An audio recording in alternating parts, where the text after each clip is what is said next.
নমস্কার বন্ধুরা, আমার নাম গুরুপ্রসাদ হালদার। আপনারা দেখছেন no CO two planted tank channel.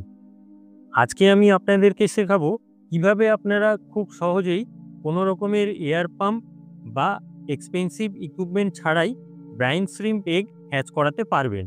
সবার প্রথমে আমি একটা এইরকম প্লাস্টিকের কন্টেনার নিয়ে নিয়েছি।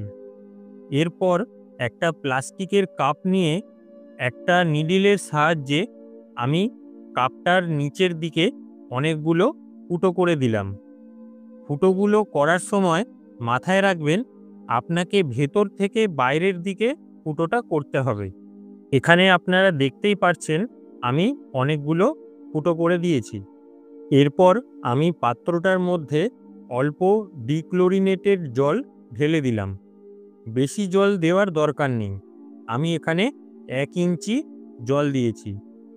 এবার আপনাকে রক সল্ট কিংবা সি সল্ট ব্যবহার করতে হবে। আমি পার্সোনালি সি সল্ট ব্যবহার করি, কারণ রক সল্ট ব্যবহার করলে জলের রঙটা লালচে হয়ে যায়, যেটা দেখতে খুবই খারাপ লাগে। আপনারা যদি রক সল্ট কিংবা সি সল্ট ব্যবহার করেন তাহলে আপনাকে 2 টেবিল স্পুন পার লিটার হিসাবে ব্যবহার করতে হবে। আমি এখানে সি সল্ট ব্যবহার করছি। আমি প্রথমে সল্ট দিয়ে জলটাকে ভালো মতো মিশিয়ে নিলাম। এরপর আমার রিফ্র্যাক্টোমিটার দিয়ে জলটাকে টেস্ট করে দেখলাম জলের স্যালিনিটি 1020-র কাছাকাছি আছে। আপনারা চাইলে রিফ্র্যাক্টোমিটার নাও ব্যবহার করতে পারেন, এটা অপশনাল। এরপর আমি কাপটার মধ্যে কিছুটা জল ভরে ঠিক পাত্রটার মাঝখানে এইভাবে বসিয়ে দিলাম। আমি এখানে aglassbox.in ওয়েবসাইট থেকে ব্রাইন শ্রিম্পটা কিনে এনেছি এবং এর হ্যাচিং রেট প্যাকেটে লেখা আছে 80 থেকে 85%।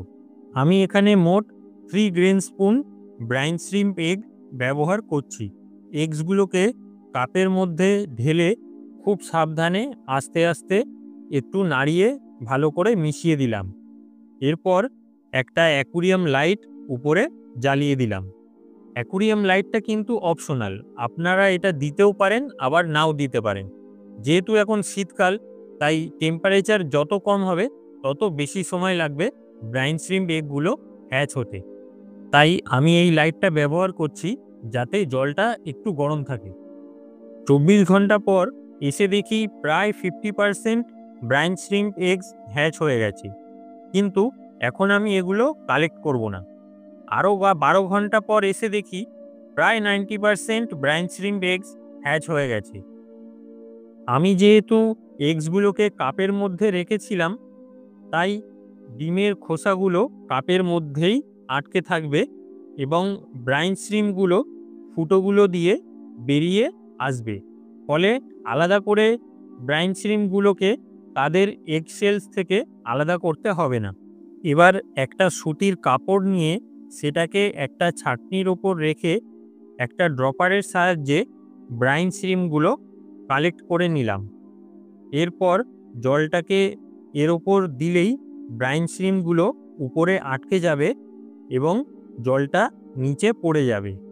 আপনারা ডাইরেক্ট জল সমেত কখনোই এটা আপনার ফ্রেশ ওয়াটার মাছেদেরকে খাওয়াবেন না, কারণ এতে জলের স্যালিনিটি বেড়ে যেতে পারে, যা ফ্রেশ ওয়াটার মাছেদের জন্য মোটেই ভালো নয়।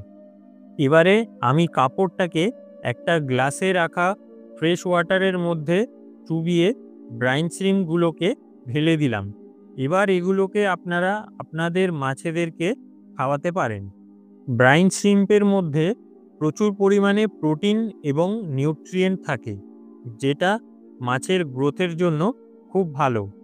আমি এগুলোকে আমার অ্যাকুরিয়ামের সব মাছেদেরকে ট্রিট হিসাবে খাওয়াই এবং এরা এগুলো খুব ভালোবাসে। এছাড়া যেই সব মাছেরা লাইভ ফুড খেতে চায় না, তাদেরকেও আপনারা এই খাবারটা দিতে পারেন। আমার ক্লাউন ফিশগুলো এই খাবারটা খুব আনন্দের সাথেই খায়। আপনাদের ভিডিওটা কেমন লাগলো বা আপনাদের যদি কোনো প্রশ্ন থাকে তাহলে আপনারা কমেন্টে অবশ্যই জানাবেন, আমি রিপ্লাই দেওয়ার চেষ্টা করব।